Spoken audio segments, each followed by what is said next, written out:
cool. It's not cool. Let me tell you something. You might laugh and say it's cool, but when it's a bunch of celebrities out here taking drugs and committing suicide and killing themselves, it's not fucking cool. It's not fucking cool because you niggas think because it's not on you when the heat is not on you. Of course it's cool.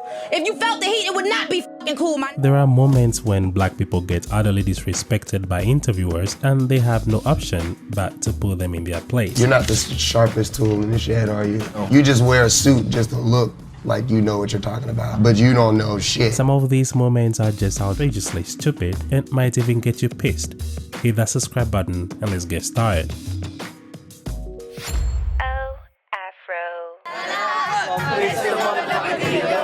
In 2011, Snoop Dogg's visit to Norway for an Adidas promotional event took an unexpected turn during an interview. After arriving at Oslo's store approximately 5 hours late, Snoop was confronted by a reporter who, without any pleasantries, went straight for the jugular. You're 5 hours late here. And man, shut the fuck up. The seemingly straightforward question sparked an intense reaction from Snoop Dogg, who hit back at the reporter saying, From the border. About 5 hours late. Nigga, I'm here. Nigga, be happy I'm here and ask some real questions. You can see Snoop Dogg's frustration with what he perceived as a disrespectful and confrontational approach to the interview. The reporter will go ahead to make the situation go from bad to worse by asking Snoop Dogg how the party be changing. How's the partying be changing? I don't party. You don't? No. All right, next one. Yeah, get this Thank you. Thank you very much. Thank you. You can tell Snoop Dogg isn't having a great day with all the negative vibes around, but if you think this was quite heated, well, you haven't seen that of 50 Cent. Why would you think that way? Would you think Will Smith would do that? I can't believe you would say these things about me. I'm not saying it about So 50 Cent was doing press interviews ahead of the premiere of For Life, a legal drama on ABC that he executive produced. During one of these promotional interviews, the conversation took a wrong turn when the interviewer asked about 50's relationship with French Montana, with which 50 Cent answered. But what's up with French? Are you guys cool? Are you not cool? I don't really have interest in it. Like, there's not much going on. The interviewer kept poking 50 Cent with more disrespectful questions about an alleged clash with French Montana. There was rumors that you snuffed him in a club in Miami or something. Is there any truth to any of that? No, there's no truth to that. Okay. Would I do a thing like that? You can see 50 Cent isn't quite comfortable talking about French Montana, but the interviewer took it to another level by saying the most outrageous thing ever. I don't know, I wouldn't put it past you. Why would you think that way? Would you think Will Smith would do that? I can't believe you would say these things about me. I'm not saying it about you. 50 took off his microphone and walked out of the interview. Not me, no. You kidding me? Okay, word. Why would I do a thing like that? When speaking of interviews where the interviewer goes off topic with disrespectful questions, look no further than interviews involving singer and dancer Kelly Rowland. Kelly's days with the group Destiny Child is over. Gone. Finito. But that doesn't stop interviewers from bringing up the name Beyonce as if Beyonce was somehow Kelly's mom. Talking about new music, you know, all the talk this week has been about Beyonce's new album. Have you heard it yet? Have you had an opportunity to give some thoughts on the whole thing? I sure have. It's great. It's absolutely great. Really different though, right? Yes, really different. Is But that getting back to what I'm here to talk about, Claritin, I'm very excited to be taking. This interview won't be the only interview Kelly gets disrespected. A few months ago, just this 2024, Kelly was on the Today Show to talk about her Netflix movie, Mea Culpa. However, the interviewer kept rambling about Beyonce over and over again. Little teaser. What do you think about your friend Beyonce? She's like your sister. You guys literally grew up together. She's stepping into country. So proud of her. I know, but were you surprised? And what do you You can tell Kelly wants to change the subject and talk about her new Netflix movie instead of Beyonce. But the host kept pressing her about Beyonce's new country music venture. surprised? And what do you think about it? I'm so proud of her. Yeah. So happy for her. Yeah, it's incredible. Yes. It seems like some interviewers just can't resist trying to stir up drama. The host then teased about Kelly coming back later to talk about her music and what she thinks about Beyonce going country. She immediately scowls and mouthed the word no. We're going to chat about that. We're going to chat about her music career and what she thinks about Beyonce going country. Kelly couldn't take the disrespect anymore but to walk out of the interview. I talked to my sources and they said that Actually, Kelly was very upset with Savannah's line of questioning. She normally asks interviewers not to mention Beyonce, otherwise every single interview is going to be about Beyonce. She felt put on the spot, and my sources said that is why she left. Kodak Black. In 2018, Kodak Black's appearance on Hot 97 took an unexpected turn, leading to the rapper abruptly walking out of the interview just 15 minutes into it. Y'all be entertained by bullshit, you know what I'm talking about? Mm-hmm. So it's like, change the subject, I'm finna walk out.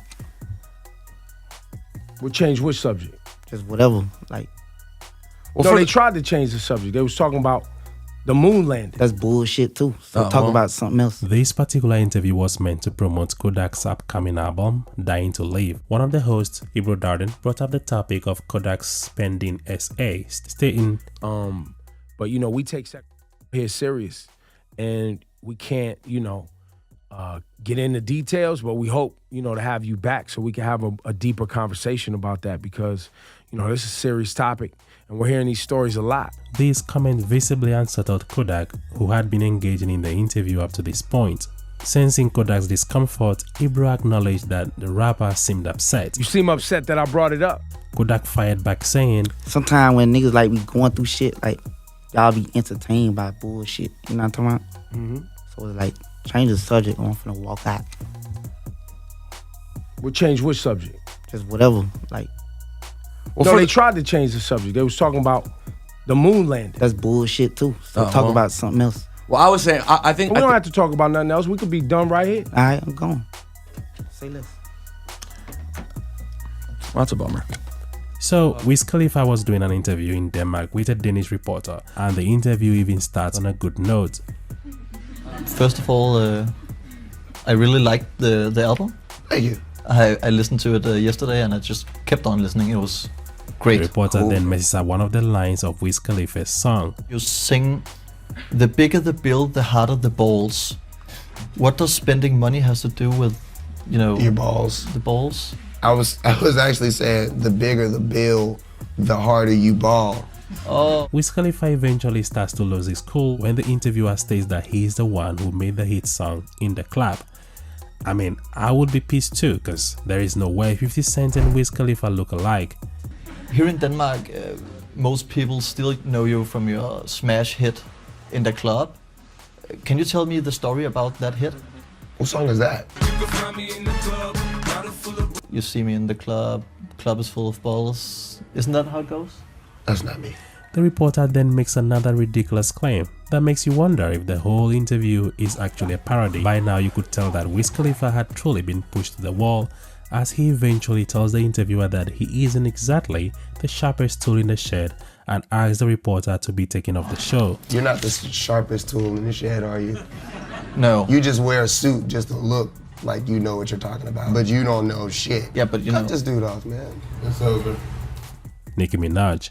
During an interview with ABC's News Nightline, Nicki Minaj expressed her frustration with reporters always comparing her to Lady Gaga. Does that kind of comparison offend you? Offend me? No. Irks me? Yeah. She emphasized that she and Lady Gaga are in completely different lanes, pointing out that she's a rapper while Lady Gaga is a pop artist. First of all, I'm a rapper, okay? First of all, I'm from Southside Jamaica, Queens. What are the similarities? Why don't I turn the cameras around and ask you? The reporter will go on to poke Nicki the more. Just the wigs and the... Wigs? Every female in this game, and every female in this game wears wigs. The over-the-top costume, you mean? Over-the-top costumes? Try again. Akon. This next interview involved Akon and a reporter who tried to throw dirt on MJ's name. See, man, y'all been dissing Mike for years, man. I never diss Mike. Y'all Mike's gonna the stop man. that, B. Mike is the man. The next story I see about Mike. Michael at the time was facing several SA allegations, but one thing Akon couldn't tolerate was an entitled reporter trying to throw dirt on the king of pop. The whole interview started on a brighter note about Michael coming out with new music that involves Akon. How realistic is the fact that Michael Jackson's going to come out with new music that you're involved with? It was all fun and joy until the reporter started making disrespectful comments about Michael's looks. And that's when Akon lost it. So you and Mike are pretty close then? That's my dog, man. And he's a good person. He is a good person. Great person. Did you ever ask him why does he wear... See? No, I'm just curious. Keep playing. Dude. You know I'm serious, dude. I'm serious too. I will handle you right in front of your show. You don't, all right, no more mic questions. You're getting me upset right now. All right. Lil Wayne. During a candid conversation with ABC's Lindsay Davis, Lil Wayne was asked about his controversial lyrics and their impact on women, particularly in relation to his daughter. What do you say to people who call your music vulgar, misogynistic, offensive, degrading? I don't know. If that's what you think about the music, if that's what you categorize it under, then so be it. All those things made me who I am, and I am a very successful man. Please keep looking out for more, because it's coming, baby. Your daughter, would you have any problem with her being called a or a hoe? This line of questioning apparently struck a nerve with the rapper. Wayne, visibly agitated, responded that he would have a huge problem if someone called his daughter derogatory terms. Yeah, if they calling her a hoe, I have a huge problem with that. Yeah, but I've never called a certain female name out, unless I got a real big problem with her. Yeah. The interview then took an unexpected turn when the topic shifted to BLM. What's your thought on Black Lives Matter? It just sounds weird. I didn't know that you put a name on. It's not a name, it's not whatever. It's somebody got shot by police and for a reason. I am a young, black, rich. If that don't let you know that America understands black matter these days, I don't know what it is. Don't come at me with that dumb man. The tension will go on to escalate as Wayne pulled out a red bandana, saying, I don't feel connected to a damn thing that ain't got nothing to do with me. If you do, you crazy. You connected to this flag right. Because I'm connected. I'm a gangbanger, man. I'm connected. He ended our interview angrily. With that, he stood up and walked out. Wayne later apologized for his remarks, explaining that he got angry when questioned about his daughter being labeled with offensive terms. Which of these people got the best clapback? Leave us a comment down there. Do share with a friend on Facebook, WhatsApp and X. As usual, I'm your host Murphy, and I'll catch you on the next video. Stay beautiful, stay amazing, stay safe. Peace.